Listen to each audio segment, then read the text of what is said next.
इस कहानी की शुरुआत होती है शांतिपुर नामक एक गांव से, जहां सख्त अनुशासन और कायदे कानून का पालन होता था।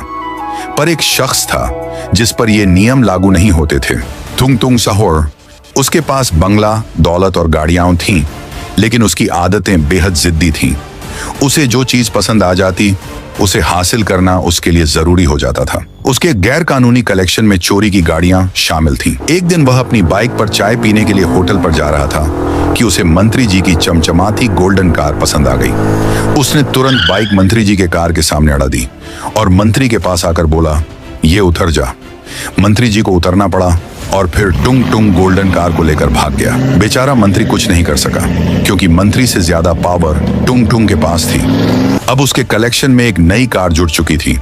वह चुराई हुई गोल्डन कार टुंग टुंग को बाकी कारों से पसंद थी। जल्द ही टंग टुंग का ध्यान एक नई चीज पर गया, पायल। पायल एक बेहद खूबसूरत लड़की थी। टुंग टुंग ने उसे पहली बार बाइक पर जाते देखा और उसका पीछा करने लगा। पायल उसके मन को छा गई थी। उसके बाद पायल एक विशाल महल में घुस गई और टंग टुंग भी उसके पीछे महल के अंदर घुस गया और सीढ़ियों के पास चुपके से देखने लगा। वह महल किसी और का नहीं बल्कि राइस्टार का था। 25 गांवों का डॉन, जिसके पास करोड़ों की गाड़ियां, 500 से 600 आर्मी ऑफिसर और हर तरफ हाई सिक्योरिटी कैमरे थे। राइस्टार की बहन होने के कारण पायल की सुरक्षा बहुत मजबूत थी। राइस्टार डॉन था पर दिल से अच्छा था।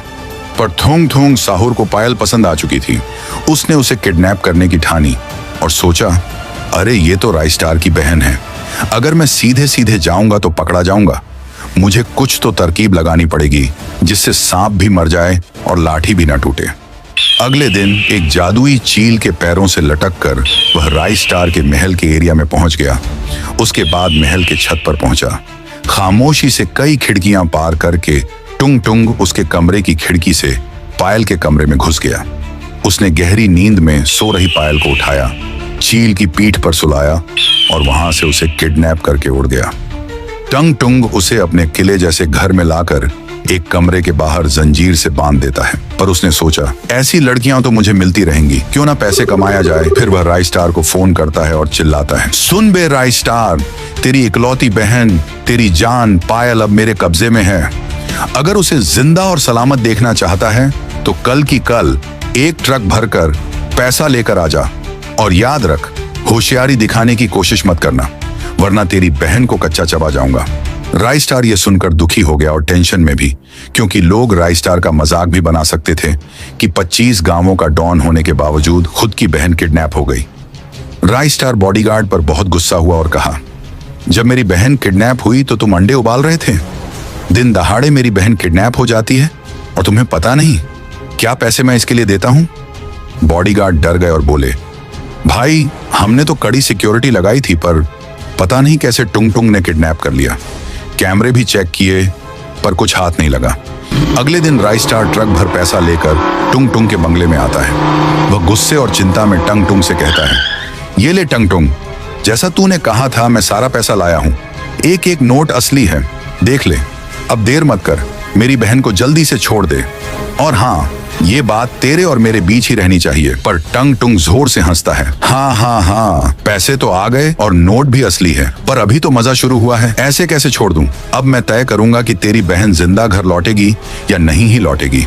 शायद तुझे याद नहीं होगा जब मैंने तुझसे तेरी एक गाड़ी मांगी थी और तूने मेरे मुंह पर थूक के सबके सामने बेइज्जती करी थी। यह सुनकर राइस्टार का गुस्सा बेकाबू हो जाता है। वह चेतावनी देता है, टंग टुंग, मेरी बात कान खोलकर सुन ले। अगर मेरी बहन पायल को जरा सी भी खरोंच आई तो मैं तुझे दुनिया के किसी कोने में नहीं छोड़ूंगा। तू जिंदा नहीं बचेगा। तूने बहुत बड़ी गलती कर दी है। पर टंग टुंग पागलपन में पायल को गन से गोली मार देता है। राइस्टार की आंखें लाल हो जाती हैं। वह तुरंत खुद को बचाने के लिए एक दीवार खड़ी करता है, फिर अपनी 2 बड़ी गन से टंग टुंग के सिर में गोली मार देता है। टंग टुंग वहीं ढेर हो जाता है।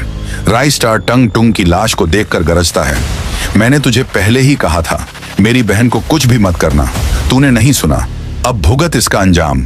राइस्टार अपनी बहन पायल की लाश देखकर फूट फूट कर रोने लगता है। उसके पास दौलत थी, ताकत थी, पर अब उसकी बहन नहीं रही।